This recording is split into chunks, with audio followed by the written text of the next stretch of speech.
우리는 모두 인천 제2교회를 섬기는 성도인 줄로 믿습니다. 하나님을 섬기고 또 제2교회를 잘 섬기는 성도로서 여러분은 제2교회를 어떻게 알고 계십니까? 또 어떤 교회가 되기를 바라며 기도하고 계십니까? 저도 지금은 어엿한 제2가족이 되었지만 제2교회에 부임하기 전에 제2교회는 과연 어떤 교회일까 궁금증을 가지고 교회 홈페이지를 꼼꼼히 살펴본 적이 있습니다. 살펴보던 중에 교회 소개 영상을 이렇게 보았는데 제2교회를 이렇게 소개했습니다.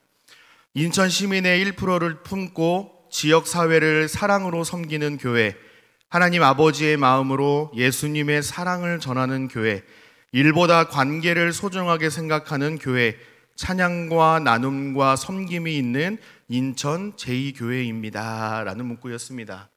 이러한 교회의 소개는 제2교회가 하나님과 교회를 잘 섬길 뿐만 아니라 지역사회를 잘 섬기고자 하는 목회 철학이 담겨 있다라는 것이 매우 인상적이었습니다. 특별히 조금 늦더라도 조금 부족하더라도 일보다 관계를 중시하며 함께 가는 교회라는 이 목회 철학이 제게는 특별하게 느껴졌습니다. 왜냐하면 전도 잘하는 교회, 찬양 잘하는 교회 많습니다. 하나님의 일 많이 열심히 하는 교회도 있습니다. 그러나 더디더라도 함께 가는 교회는 많이 보지 못했기 때문에 더욱 특별하게 느껴졌습니다. 우리 제2교회가 여태껏 사명을 잘 감당해 오셨듯이 앞으로도 하나님과 교회를 잘 섬기고 하나님 나라의 복음을 위하여 귀하게 쓰임받는 우리 제2교회 또 제2가족들이 되시기를 간절히 소망합니다. 하나님께서 기뻐하시는 교회, 하나님께서 기뻐하시는 성도로 바로 서기 위해서 어떻게 하면 좋을까? 일보다 관계라는 관점에서 오늘 본문의 말씀을 살펴보기를 원하는데요. 본문을 통해서 주시는 이 영적인 교훈들을 우리가 깨닫고 또 하나님께 은혜를 구하는 시간이 되기를 소망합니다. 오늘 본문은 예수님 자신의 참 정체성을 드러내시기 위하여서 귀신 들린 사람을 만나서 축기 기적을 베푸시는 장면을 기록하고 있습니다. 1절 말씀에 당시 배경에 대한 정보를 주고 있는데 이렇게 되어 있습니다. 예수께서 바다 건너편 거라사인의 지방에 이르렀다 그랬습니다. 오늘 보면 바로 앞장인 이 마가복음 4장 35절에서 예수님은 제자들에게 저 갈릴리 호수 건너편으로 가자라고 말씀하셨는데 그렇게 이르게 된 곳이 거라사 지방이라는 곳입니다. 거라사 지방은 데가볼리라는 이방 지역입니다. 당시 유대인들은 돼지를 불결한 동물로 여겨서 가까이 하지도 않았고 키우지도 않았고 최대한 멀리 했습니다. 그런데 이 데가볼리 지역은 이방 지역이라고 말씀드리지 않았습니까? 로마 군인들이 주둔을 하고 있어서 돼지를 사육하고 있던 그런 곳이었습니다. 마가복음의 저자 이 마가는 이 배경에 거라사 지방이라 구체적인 지명을 기록한 이유가 있는데요. 지금껏 유대인들에게만 유효했던 이 복음의 메시지가 이제는 이방 지역, 이방인들까지 전해지게 될 것을 암시하고 있습니다. 마가복음 1장 15절에 이런 말씀이 있습니다. 이르시되 때가 찼고 하나님의 나라가 가까이 왔으니 회개하고 복음을 믿으라 라는 이 예수님의 말씀의 성취를 기대하게 하는 겁니다. 예수님은 거라사 지방에 이르자마자 귀신 들린 한 사람을 만나게 되는데요. 오늘 보면 2절 5절에 귀신 들린 사람에 대하여서 이렇게 묘사를 하고 있습니다. 우리 성경을 보시고 같이 한번 읽어보실까요? 2절부터 5절까지의 말씀을 우리 같이 한 목소리로 읽어보도록 하겠습니다. 시작. 배에서 나오심에 곧 더러운 귀신 들린 사람이 무덤 사이에서 나와 예수를 만나니라. 그 사람은 무덤 사이에 거처하는데 이제는 아무도 그를 쇠사슬로도 맬 수 없게 되었으니 이는 여러 번 고랑과 쇠사슬에 매었어도 쇠사슬을 끊고 고랑을 깨뜨렸음이러라. 그리하여 아무도 그를 제어할 힘이 없는지라. 밤낮 무덤 사이에서나 산에서나 늘 소리 지르며 돌로 자기의 몸을 해치고 있었더라. 아멘. 여러분 어떻습니까? 결코 일반적인 모습은 아닙니다. 정상적인 모습처럼 보이지는 않습니다. 그는 집이 아니라 어디에 머물러 있습니까?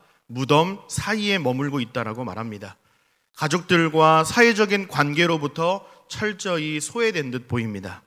더러운 귀신에 들렸다라고 소개를 하고 있는데요. 단순히 그냥 며칠 씻지 못해서 꾀죄죄한 정도가 아니라 부정하고 불결한 더러운 영의 통제를 받고 있다는 겁니다. 자기 마음대로 생각하고 행동할 수 없는 것이죠. 쉽게 말해 누군가에게 조종을 받고 있는 상태라고 이해하시면 됩니다. 자기 몸을 해치며 자해를 하기도 합니다. 동네 사람들이 극렬한 마음으로 고랑과 쇠사슬을 매기도 했으나 괴력을 발휘하여서 그것을 모조리 다 끊어버립니다. 어느 누구도 제어할 수도 없고요, 통제할 수도 없고요, 도와줄 수도 없는 절망적인 상황에 놓여 있는 자가 바로 오늘 본문 속 귀신 들린 사람이었습니다.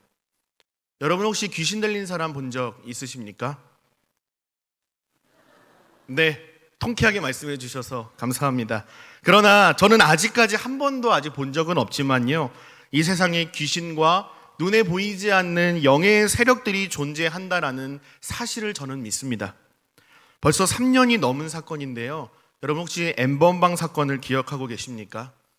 인터넷 메신저 텔레그램을 이용하여서 미성년자를 포함한 여성을 상대로 성범죄물을 제작 유포하여서 온 국민의 분노를 샀던 충격적인 사건이 있었습니다. 이 피해자는 조사받는 과정에서 유치장에서 볼펜을 삼키기도 하고요, 유치장 세면대를 머리로 들이받는 등 자해 행위를 해서 반창고를 붙이고 목 깁스를 하고 카메라 앞의 모습을 드러냈던 장면을 기억하고 있습니다. 취재진 앞에 모습을 드러냈던 그는 이렇게 말했습니다. 멈출 수 없었던 악마의 삶을 멈춰주셔서 감사합니다. 멈출 수 없었던 악마의 삶을 멈춰주셔서 정말 감사합니다 라는 인터뷰를 남겨서 또 한 번의 화제를 낳기도 했습니다. 스스로 자신의 범죄를 통제할 수 없었고 멈출 수 없었고 결코 끊어낼 수 없었던 것이죠. 자신보다 강한 어떤 존재에 의하여서 인생을 통째로 삼킨 것처럼 억압되고 통제받았던 비참하고 절망적인 모습을 피해자 조 씨는 잘 보여주고 있다고 생각합니다. 여러분, 저는 그의 판단과 행동을 옹호하려는 의도로 드리는 말씀이 아닙니다. 절대 오해하지 마시기를 바랍니다. 이렇듯 우리 주변에 상상조차 하기 힘든 무섭고 잔인한 사건들이 매스컴을 통해서 종종 소개되고 있습니다. 어제도 뉴스 기사를 하나를 봤는데 부부싸움을 하다가 40대 남성이 이 4살 큰딸과 11개월 둘째 딸이 보는 앞에서 아내를 흉기로 위협했다라는 기사였습니다. 이 나라가 어쩌다가 이 지경까지 되었는가 하는 한숨과 걱정이 앞서기도 했습니다. 또 우리 주변에서 가까이에서 이런 분들을 많이 볼 수 있죠. 술을 너무 많이 마셔서 인사불성이 된 취객이나 갑자기 뭐에 씌인 것처럼 갑자기 눈빛이 돌변하여서 폭력적인 행동을 하는 사람들이 있죠. 마약을 사고 팔고 흡입하기도 하고요. 온라인 게임 중독과 음란 중독 등 오늘날 우리 사회는 많은 사회적인 문제를 안고 살아가고 있습니다. 자신의 사고와 의지에서 나온 행동이 아닙니다. 눈에 보이지 않는 어떠한 영의 세력, 죄의 지배를 받으며 살아가는 자들의 모습일 것입니다. 하나님의 형상을 잃어버린 자들의 모습이요, 예수님을 거부하고 자기가 주인 되어 살아가는 절망적인 모습인 것입니다. 이들이 하나님의 구원을 기대할 수 없어 보이는 것은 어쩌면 당연해 보일지 모르겠습니다. 이러한 분노의 사건들을 대하면서 우리는 함께 분노하고 손가락질을 하고 혀를 차기도 합니다. 이런 행동을 하는 이유는 첫째로 그들이 도덕적으로 지탄받아 마땅한 죄를 지었기 때문이라고 생각합니다.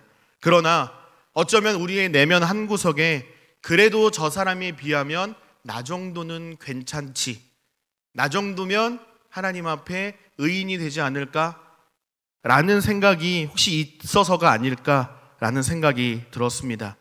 다시 한번 분명하게 말씀드립니다. 저는 범죄자들의 잘못과 범죄를 옹호할 마음이 조금도 없습니다. 다만 하나님의 관점에서 볼 때 그들이나 우리나 하나님의 기준에서 미치지 못하는 극악무도한 죄인이라는 성경적인 정체성을 말씀드리는 것입니다. 지금은 우리가 예수님을 인격적으로 만나서 저는 하나님의 자녀로서 설교를 하고 있고요. 여러분은 하나님 앞에 예배를 드리고 있습니다. 그러나 예수님을 만나기 전 우리의 실체가 성경에 버젓이 기록되어 있지 않습니까? 에베소서 2장 1절 3절 말씀입니다. 그는 허물과 죄로 죽었던 너희를 살리셨도다. 그때의 너희는 그 가운데서 행하여 이 세상 풍조를 따르고 공중의 권세 잡은 자를 따랐으니 곧 지금 불순종의 아들들 가운데서 역사하는 영이라. 전에도 우리는 다 그 가운데서 우리 육체의 욕심을 따라 지내며 육체와 마음에 원하는 것을 하여 다른 이들과 같이 본질상 진노의 자녀였다라고 말씀을 합니다. 우리가 죄인 되었을 때에, 원수 되었을 때에 죄인 된 우리를 먼저 찾아오신 그 예수님의 사랑과 은혜가 있었기에 우리가 비로소 하나님의 자녀가 되어 성령의 통제 아래 살아가고 있는 것 아니겠습니까? 이어지는 말씀에 긍휼이 풍성하신 하나님이 우리를 사랑하신 그 큰 사랑을 인하여 우리를 구원하셨다라고 말씀하시죠. 그래서 우리가 자랑할 것이 하나도 없고 오직 전적인 하나님의 은혜로 구원을 받았다고 사도 바울은 말하지 않습니까? 사랑하는 여러분, 여기서 우리가 알 수 있는 영적인 원리는 무엇입니까? 첫째, 오직 우리 주 예수 그리스도만이 우리의 구원과 소망이 된다는 사실을 믿어야 합니다. 두 번째로는 피조물된 모든 인간은 예수님을 전적으로 필요로 하는 자들이라는 사실입니다. 이 사실을 마음에 깊게 새기셔서 2024년도 올 한 해 더욱더 우리 주 예수 그리스도를 붙들고 은혜를 구하며 믿음으로 살아가기를 힘쓰는 모든 제2 가족들이 되시기를 주님의 이름으로 축복합니다. 이제 귀신 들린 사람과 예수님이 만나게 됩니다. 그가 멀리서 예수님을 보고 달려와 절하며 큰 소리로 부르짖습니다. 그가 뭐라고 고함을 치나 봤더니 7절에서 이렇게 기록하고 있습니다. 7절 말씀을 보시면 큰 소리로 부르짖어 이르되 지극히 높으신 하나님의 아들 예수여, 나와 당신이 무슨 상관이 있나이까? 원하건대 하나님 앞에 맹세하고 나를 괴롭히지 마옵소서 하니. 마가복음의 저자 이 마가는요, 의도적으로 귀신 들린 사람과 예수님의 제자들을 대조하여 설명하고 있습니다. 바로 앞 단락이죠. 마가복음 4장 41절에서 예수님과 함께 갈릴리 바다를 항해하던 도중에 이들이 큰 파도를 만나지 않습니까? 그때 예수님은 바람과 파도를 꾸짖으셨습니다. 그랬더니 어떻게 됐습니까? 잠잠케 되었습니다. 제자들은 예수님과 함께 하면서 놀라운 기적을 눈으로 피부로 경험을 했습니다. 하지만 제자들은 이러한 기적을 경험하고도 그가 누구이기에 바람도 바다도 순종하는가 라고 예수님의 정체성을 바르게 이해하지 못하는 모습을 보여주고 있습니다. 그런데 반면에 오늘 본문에 귀신 들린 사람은 어떻습니까? 예수님을 어떻게 고백하고 있습니까?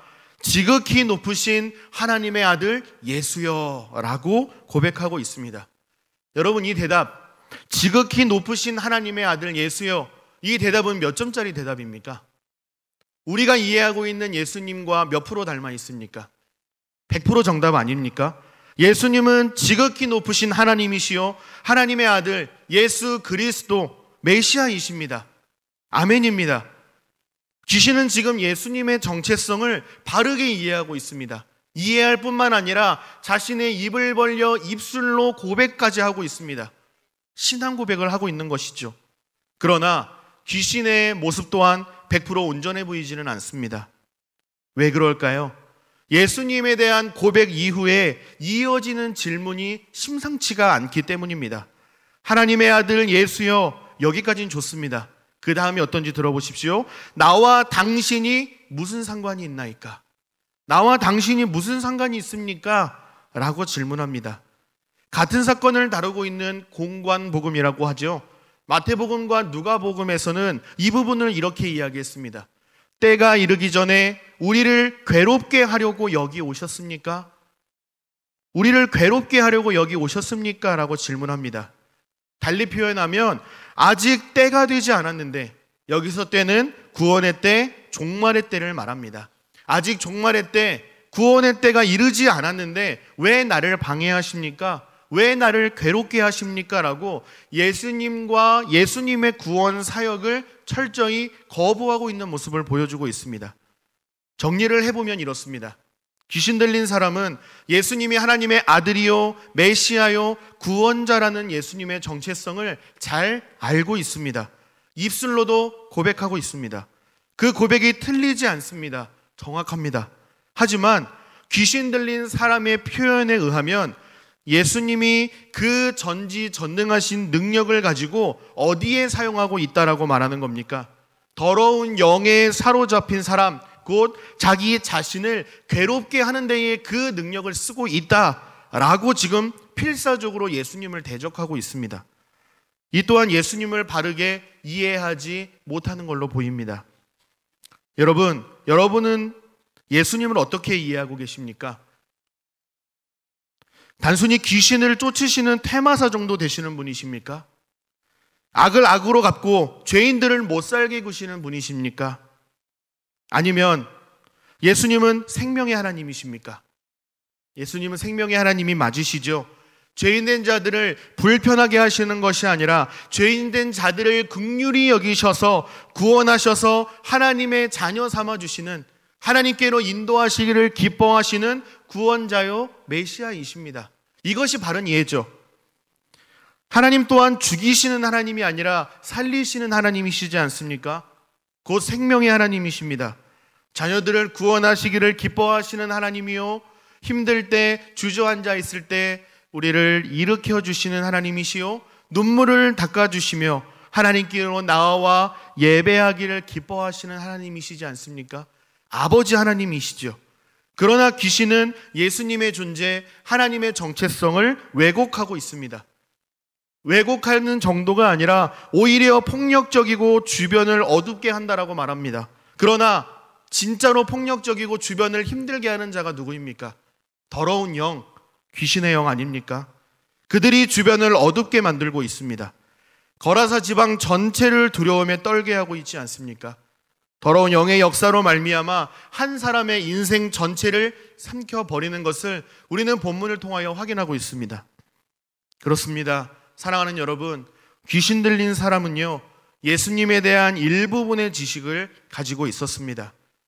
우리는 처음에 제대로 알고 있는 줄 알았습니다. 그러나 깊게 파고 들어가 보니 그 지식조차 정확한 지식이 아니었습니다. 몇 번 양보해서 그 귀신이 예수님의 정체성을 바르게 이해하고 있었다라고 해보겠습니다. 그렇다고 한다면, 예수님의 능력을 바르게 잘 알고 있었다고 한다면 어떻게 해야 합니까? 찬양하고 경배해야죠. 예배해야 합니다. 주의 말씀에 철저히 굴복해야 합니다. 그러나 귀신 들린 사람은 거기까지 이르지 못합니다. 여러분, 세상의 모습이 이와 같지 않습니까? 예수님이 누구신지 잘 알고 있으면서도 예배하려 하지 않습니다. 굴복하지 않습니다. 예수님께 삶을 내어드리려 하지 않습니다. 도리어 예수 믿는 성도들을 비난하고 핍박하고 조롱하고 크리스마스의 의미까지도 왜곡해 버립니다. 그렇다면 우리는 어떻습니까? 예수 믿으며 신앙생활하고 있는 우리는 어떻습니까? 혹시 우리도 귀신 들린 사람처럼 예수님의 정체성과 능력을 성경을 통하여 보아서 잘 알고 있지만, 예수님을 아는 지식은 소유했지만 여전히 예수님께 자신의 삶을 내어드리지 못하고 내가 주인 되어 살아가고 있는 우리의 모습은 없는가? 저는 오늘 여기에 집중해 보기를 원하는 것입니다. 신앙생활을 하면서 우리가 흔히 하는 착각이나 실수 같은 것이 있습니다. 그게 무엇인가 하면요, 예수님에 대한 지식, 또 예수님에 대해서 알고 있는 것을 내가 예수님을 잘 알고 있다고, 잘 믿고 있다고 생각하는 실수를 범한다라는 것입니다. 제임스 패커라는 신학자가 쓴 하나님을 아는 지식이라는 책이 있습니다. 고전 중에 고전인데요, 읽어보신 분들도 계실 것입니다. 이 제임스 패커는 하나님을 아는 지식이라는 책에서 하나님에 대하여 아는 것과 하나님을 아는 것을 철저히 구분하고 있습니다. 예를 하나 들어보도록 하겠습니다. 운동을 해야 건강해진다, 이 말이 있지요. 이 말을 머리로 이해하고 있다고 해서 이 내용을 알고 있다고 해서 우리의 몸이 건강해지는 것은 아닐 것입니다. 아, 운동을 해야 건강해지는구나. 그리고 실제로 밖에 나가 좋은 것을 먹고 규칙적으로 운동을 해야 건강한 몸을 기대할 수가 있습니다. 이렇듯 하나님에 대한 지식을 갖고 있다고 해서 믿음이 좋다고 말할 수 없고요. 하나님에 대한 정보를 가지고 있다고 해서 내가 신앙생활을 잘하고 있다고 결코 자부할 수 없다라는 것입니다. 제임스 패커는 knowing about God, 하나님에 대한 지식에서 그치지 말고 knowing God, 하나님을 알고 섬기는 데까지 나아가야 한다라고 말합니다. 더욱이 내가 하나님을 알고 있는 것처럼 하나님도 나를 아는 데까지 이르러야 한다고 말합니다. 요한복음 17장 3절에서 영생은 곧 유일하신 참 하나님과 그가 보내신 자 예수 그리스도를 아는 것이니이다 라고 말합니다. 또 베드로후서 3장 18절에서 오직 우리 주 곧 구주 예수 그리스도의 은혜와 그를 아는 지식에서 자라가라 라고 베드로 사도는 권면하죠. 호세아 6장 6절에서도 호세아 선지자는 나는 인애를 원하고 제사를 원하지 아니하며 번제보다 하나님을 아는 것을 원하노라 라고 하나님의 뜻을 전했습니다. 여기서 하나님을 안다라는 것은요, 지식적으로 아는 것이 아니라 얼굴과 얼굴이 서로 마주보는 것 같은 친밀한 사귐을 말하는 겁니다. 요한복음 10장의 말씀처럼 목자가 내 양을 알고 양이 내 음성을 아는 것처럼 하나님 아버지께서 나를 하시고 내가 하나님 아버지를 아는 삶을 말하는 겁니다. 또한 예수님께 철저히 굴복하여서 내 마음 왕좌에서 내려와 예수님을 모셔 드리는 것입니다. 그리고 하나님의 말씀을 내 삶에 적용하며 하나님의 말씀대로 순종하며 하나님 중심, 예배 중심, 말씀 중심의 삶을 통하여서 하나님을 경험하는 신앙생활을 말하고 있는 겁니다. 사랑하는 여러분, 여러분은 예수님을 어떤 분으로 알고 믿고 신앙생활하고 계십니까? 혹시 예수님에 대한 지식은 소유했으나 예수님이 여러분을 알지 못하는 귀신 들린 사람 같은 신앙의 모습을 갖고 계시지는 않으십니까? 최근에 읽은 책 중에 여민철이라는 침례교 목사님이 쓰신 구원보다 중요한이라는 책을 읽었습니다. 이 책에서 강조하는 것은 하나님과 사람의 관계였습니다. 하나님의 은혜를 구원받아서 구원받은 것이 그저 천국행 티켓을 거머쥔 정도로 만족할 것이 아니라 이 땅에서도 하나님과 친밀한 사귐을 누리는 신앙생활을 해야 한다는 것입니다. 그래야 천국에 갈 의미가 있다는 거죠. 여러분, 다들 천국 가고 싶으시죠? 천국 가고 싶으시죠? 가셔서 하나님의 얼굴 뵙고 싶으시죠? 그런데 혹시 여러분 중에 이런 분은 안 계십니까? 내가 천국에 가고 싶은 이유가 하나님을 보고 싶어서가 아니라 지옥을 면하고 싶어서 천국에 가고 싶은 분은 혹시 안 계십니까? 여러분, 아주 중요한 문제입니다. 이 책을 읽으면서 또 설교를 준비하면서 이런 생각이 들었습니다. 이 땅에서 신앙생활하면서 하나님과의 추억도 하나도 없고 관계도 하나도 없는데 천국에는 왜 그렇게 가고 싶어 할까? 도대체 천국 가서 뭐 하려고 하나? 라는 생각이 스치듯 들었습니다. 그냥 제가 설교를 준비하면서 개인적으로 상상해 본 천국의 모습입니다. 진리의 말씀이 아니라 제 생각입니다. 오해하지 마시고 한번 편하게 들어보시기를 바랍니다. 이 땅에서 신앙생활 하다가 천국에 가서 주님을 배웠습니다. 먼저 하나님 나라에 간 성도들을 배웠습니다. 남들은 다 신나가지고 일상에 경험했던 예수님과의 추억을 막 얘기해요. 간증거리들을 막 이야기해요.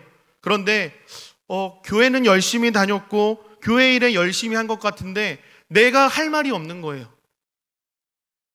그냥 뭔가 열심히 한 것 같은데 예수님과 친밀한 관계를, 교제를 맺은 경험이 없으니까 남들은 다 신나서 얘기하는데 나는 할 말이 하나도 없는 거예요.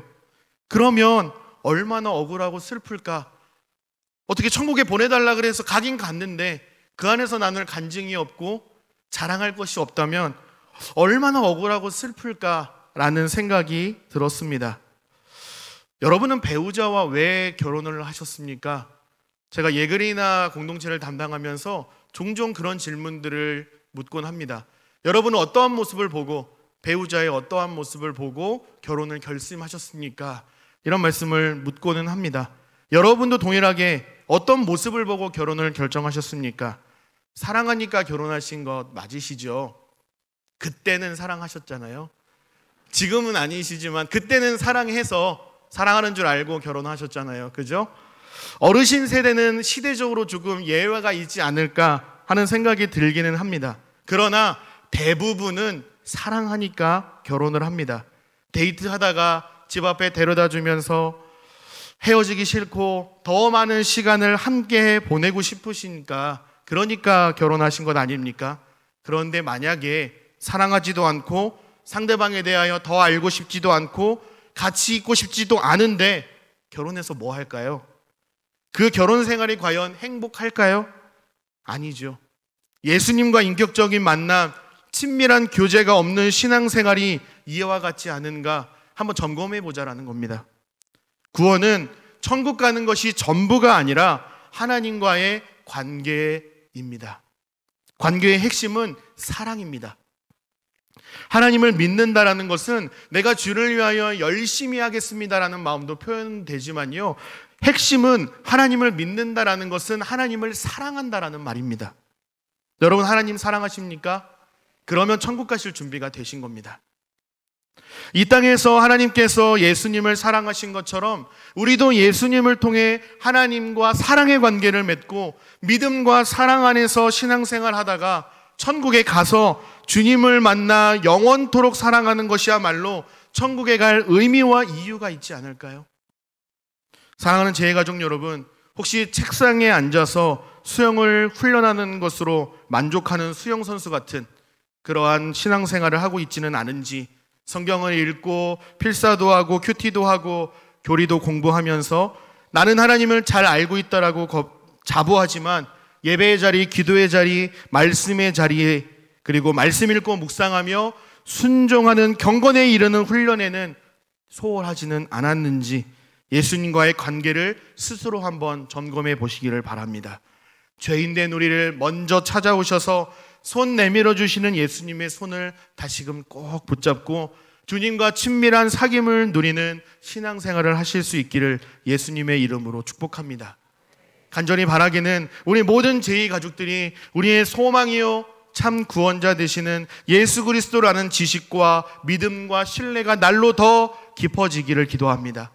말씀과 기도와 예배를 통하여 예수님을 더 많이 알아가고 더 깊게 알아가고 예수님과의 더 많은 추억을 쌓고 풍성한 간증들이 날로 더하셔서 예수님과 내적 친밀감을 누리는 신앙생활을 하실 수 있는 저와 여러분 되시기를 주님의 이름으로 간절히 소망하고 축복합니다.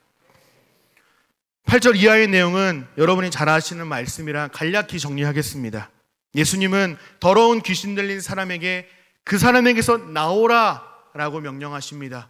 파도를 향하여 꾸짖으셨던 그 예수님께서 귀신 들린 사람에게 그 사람에게서 나오라 라고 명령하십니다. 실제로는 그를 통제하고 있는 더러운 영을 향하여 선포하신 것이죠. 내 이름이 무엇이냐라고 물었더니 내 이름은 군대입니다 라고 대답합니다. 여기서 군대는 약 6천 명 정도의 군단 규모를 의미합니다. 6천 명, 어마어마한 숫자죠. 군대 귀신은 거라사 지방에서 나를 내쫓지 말고 그냥 여기서 살 수 있도록 내버려 달라라고 예수님께 간청합니다. 군대 귀신은 돼지떼기에 들어가 바다에서 몰살을 하게 되고 귀신 들렸던 그이는 이제 옷을 차려입고 정신이 온전하여져서 자리에 앉아 있습니다. 귀신이 떠나간 것이죠. 옷을 입은 것이 여러분 그리 놀랄 일은 아니죠. 너무도 자연스러운 일상입니다. 그런데 이 귀신 들렸던 사람은요, 옷을 입는 자연스러운 일상조차 누리지 못했던, 빼앗겼던 절망스러운 자였습니다. 그러나 귀신 들린 자에게 옷을 입게 된 변화는 놀라운 변화를 보여줍니다. 옷을 입고 직장과 사업장에 나가서 일을 하고 교회에 나와 예배를 드리고 봉사를 하고 섬기는 모든 일상생활이 하나님의 은혜임을 다시금 깨닫게 됩니다. 여러분 혹시 옷 입으시면서 감사기도 해보신 적 있으세요? 머리 하나 넣으시면서 하나님 제가 오늘 머리에 옷을 넣을 수 있어서, 옷을 입을 수 있어 감사합니다라고 혹시 사소한 감사를 드려보신 적이 있습니까? 이 본문에 보니까 옷을 입는 것까지도 하나님의 은혜라 이렇게 말하고 있습니다. 사소한 감사로 하나님께 영광 돌리는 우리가 되었으면 좋겠습니다. 귀신으로부터 해방된 그 사람은 예수님과 함께 하기를 청하지만 예수님은 No, 안 된다, 거절하십니다. 대신 그의 집과 지역 사람들에게 당신이 경험한 놀라운 이 기적과 은혜들을 가족에게 알리라 라는 사명을 주십니다. 데가볼리라는 지역은 어떤 지역이라고 말씀드렸죠? 이방 지역이라고 말씀드렸습니다. 이제 이 이방 지역에서 복음 사명자로, 선교사로, 예수님의 제자로 살아가도록 사명을 부여하신 것입니다. 예수님은 귀신으로부터 해방된 그 사람에게 맡겨진 복음 전파의 사명이 있기에 예수님을 따라 순례의 길을 걸어가는 것이 아니라 너는 그 자리 데가볼리라는 이방 지역에 남아서 가족들에게 복음을 전하고 데가볼리 지역에 하나님의 나라가 임하도록 그를 그 자리에 세워두신 것입니다. 파송하신 것입니다. 그의 인생을 사용하신 것입니다. 그러므로 사랑하는 제2가족 여러분, 하나님께서 저와 여러분에게 바라고 요구하시는 것은 무엇일까요? 우리 20절 말씀을 같이 한번 읽어보도록 하겠습니다. 오늘 본문 마가복음 5장 20절 말씀입니다. 시작. 그가 가서 예수께서 자기에게 어떻게 큰 일을 행하셨는지를 데가볼리에 전파하니 모든 사람이 놀랍게 여기더라. 아멘. 우리는 때로는 하나님의 일하심을 이해하지 못할 때가 많이 있습니다. 내 생각과 하나님의 생각이 다름을 경험할 때가 많고요, 내 때와 하나님의 때가 항상 같지 않음을 경험하곤 합니다. 그러나 우리 하나님은 저와 여러분이 서 있어야 할 자리가 어디인지 정확하게 아시는 하나님이십니다. 저와 여러분을 통하여서 하나님 나라를 세워가기를 기뻐하십니다. 그래서 여러분의 가정과 직장과 사업장과 구역과 전도회로 보내주신 것입니다. 저 역시도 마찬가지입니다. 하나님께서 저를 향하신 뜻이 있고 제2교회를 향한 뜻이 있으셔서 저를 오늘 이 자리에 세워주신 줄로 믿습니다. 맡겨주신 자리, 세워주신 자리에서 잘 감당할 수 있는 은혜를 주시기를 원하고 그렇게 하실 줄 믿습니다. 그러므로 우리 모두가 하나님의 은혜로 구원받은 자답게, 하나님의 사명을 받은 소명자답게, 하나님의 자녀답게 믿음으로 살아내기를 힘쓰시기를 간절히 바랍니다. 부족하고 연약한 우리를 사랑해 주시는 하나님께 감사하고 인격과 영성과 성품이 날로 더 깊어지는 우리 모든 제2가족들이 되시기를 간절히 소망합니다. 말씀을 정리하겠습니다. 예수님께서 마태복음 7장 21절에서 나더러 주여 주여 하는 자마다 다 천국에 들어갈 것이 아니요 다만 하늘에 계신 내 아버지의 뜻대로 행하는 자라야 들어가리라 라고 말씀하셨습니다.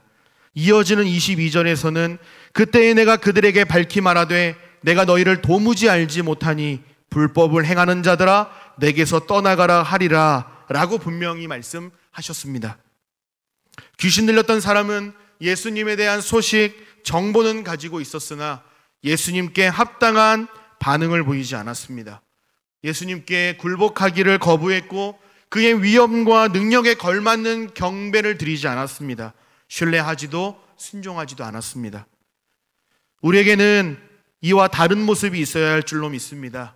Knowing about God, 하나님에 대한 지식에서 그치지 않고 Knowing God, 하나님을 알고 믿고 진실로 사랑하는 삶을 이 땅에서 잘 살아내다가 이 땅에서 수완이 다 차서 하나님께서 그동안 수고했다, 얼른 오라 라고 부르실 때에 주님의 품에 안기어서 주님 제가 이런 일을 했습니다, 이렇게 많은 일, 놀라운 일을 제가 헌신했다고요 라고 말씀드리는 것이 아니라 나를 구원해 주신 하나님의 은혜로 말미암아 내 평생 주님을 사랑했습니다, 주님 사랑합니다 라고 하나님의 품에 안겨서 하나님께 사랑을 고백할 수 있는 하나님과의 추억이 깃든 우리 모든 제2가족들이 되시기를 간절히 소망합니다. 하나님은 우리가 어떤 종류의 많은 일들을 하기보다 하나님과의 사랑과 친밀한 관계를 맺기를 기뻐하신다는 사실을 기억하시기를 바랍니다. 기독교의 핵심은 일보다 예수님과의 관계입니다. 사랑입니다. 우리가 하는 많은 일이 아니라 하나님과의 친밀한 관계에 있다는 사실 또한 기억하시기를 바랍니다. 끝으로 내일부터 수요일까지 저녁 7시 30분에 최정권 목사님을 강사로 모시고 은혜 받아야 삽니다라는 주제로 신년 부흥 사경회를 진행합니다.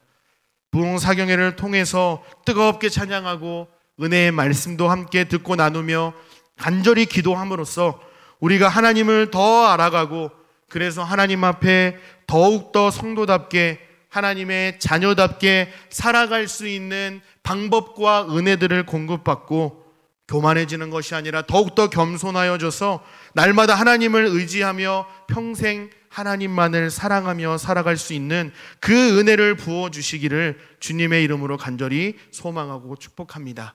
기도해 주시고 기대해 주시고 함께 이 자리에 와 주셔서 그 은혜를 함께 나누어서 주님이 주신 은혜로 풍성한 열매들을 많이 맺으며 살아가는 우리 모든 제2 가족들이 되시기를 예수님의 이름으로 간절히 축복합니다. 아멘.